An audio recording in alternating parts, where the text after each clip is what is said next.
stacked away, and they haven't been replaced by the road department. Mr. Brantley did say that he knew that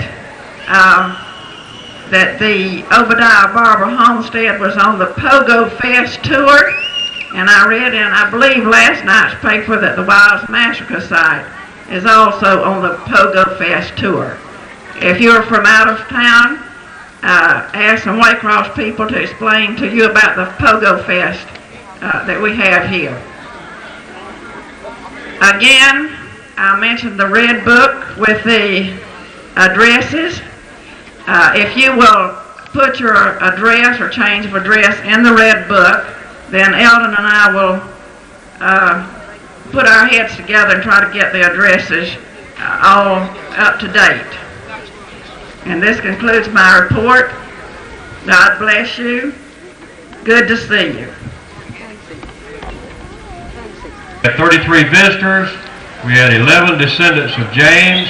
We had 19 descendants of Jesse, 365 descendants of John, 89 descendants of Reuben, for a total of 517 people registered attending our last reunion. We encourage you again to please go by the registration table and register. We come to the part of the program where we would entertain a motion for the election of President of the Wilds Family Reunion. The floor is now open for nominations for the office of President. Mr. President, I'd like to nominate Elton Reynolds for President. Elton Reynolds has been nominated for President. Are there any more nominations?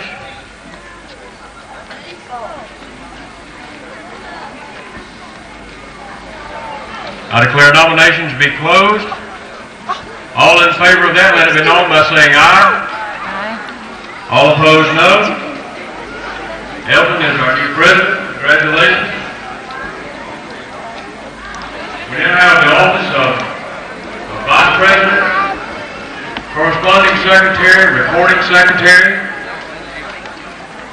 The floor is open for nominations or a motion that we continue with the same officers as we have had.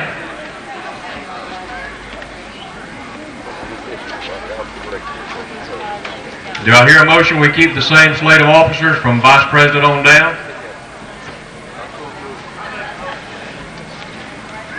A motion has been made that Vice President, Corresponding Secretary, and Recording Secretary be the same as has been. All in favor of that, let it be known by saying aye. Aye. All opposed, no. On our program today, we have Judge Ben Smith from Waycross. He's going to give us a little talk on, he's representing the Sons of the Confederacy. And whether you be a native of South Georgia or whether you be from somewhere else, you probably still got rebel blood in you. And Judge Smith. Thank you, Mr. President. Distinguished ladies and gentlemen, descendants of the Wilds family,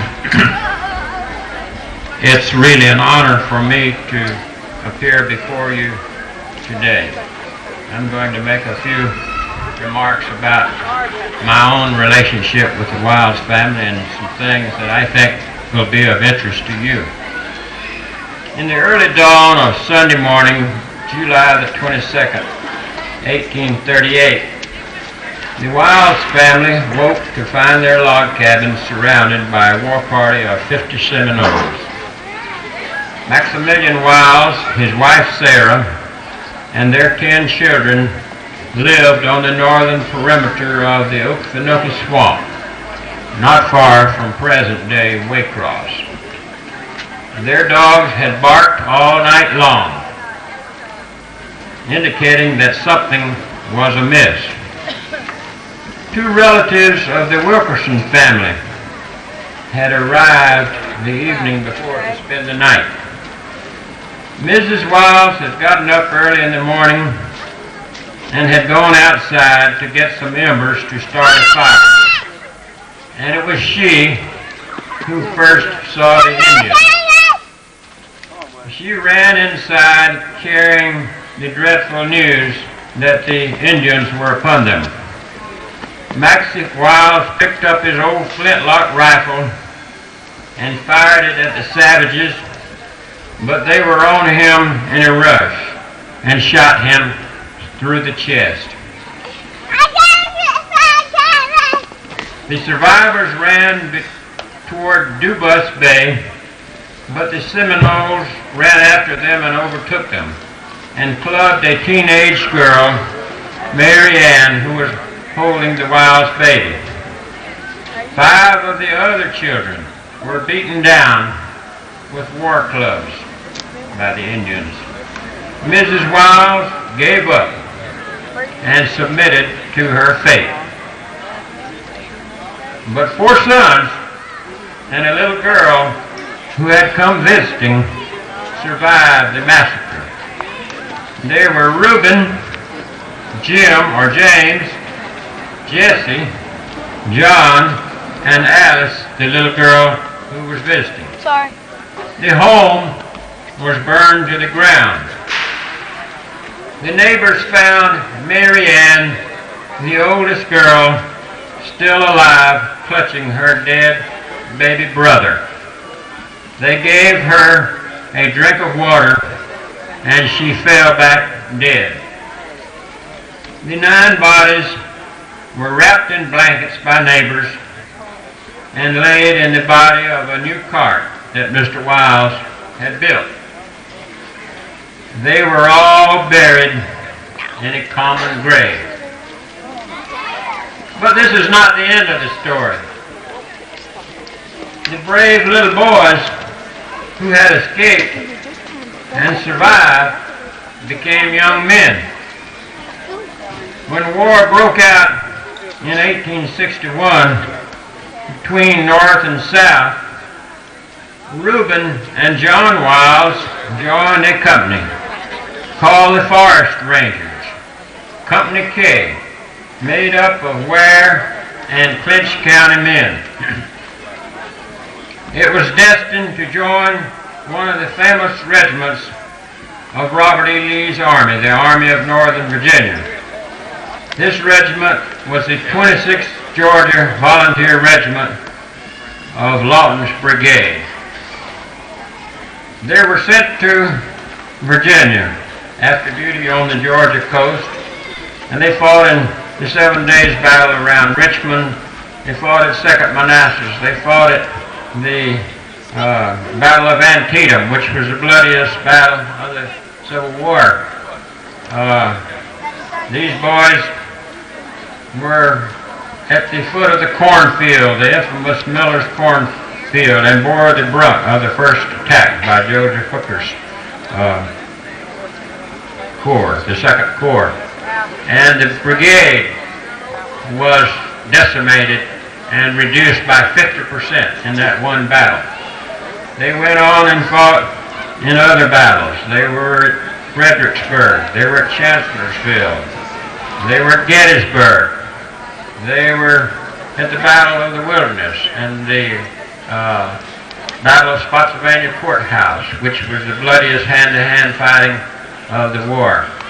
And then they were in a group who went up the Shenandoah Valley in 1864, in the spring of 1864, and almost captured Washington, D.C. So you can see it was a very distinguished regiment. They came back and were in the siege of Petersburg. They were at Cold Harbor, where they killed 7,000 Yankee soldiers in a matter of 20 minutes. The Wiles brothers fought all through the war. John was captured at Fort Stedman in the Petersburg campaign just 21 days before the surrender. He had fought all through the war without being wounded and was captured just 3 weeks before the surrender on April the 9th. He was sent to Point Lookout, Maryland, which was a real hellhole. They tell you about Andersonville in Georgia, but they don't tell you about the Union prisoners, where more Confederates died, then Yankees died in Andersonville. He was sent to Point Lookout, was finally released on June the 22nd, 1865, and walked home from Maryland. How many of you have walked from Maryland to Georgia? Not many. John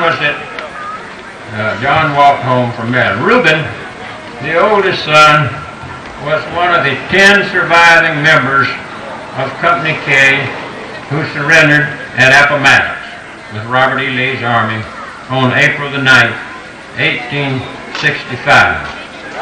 Surviving was not a new experience for him. He had survived a lot before he went to be with his Maker.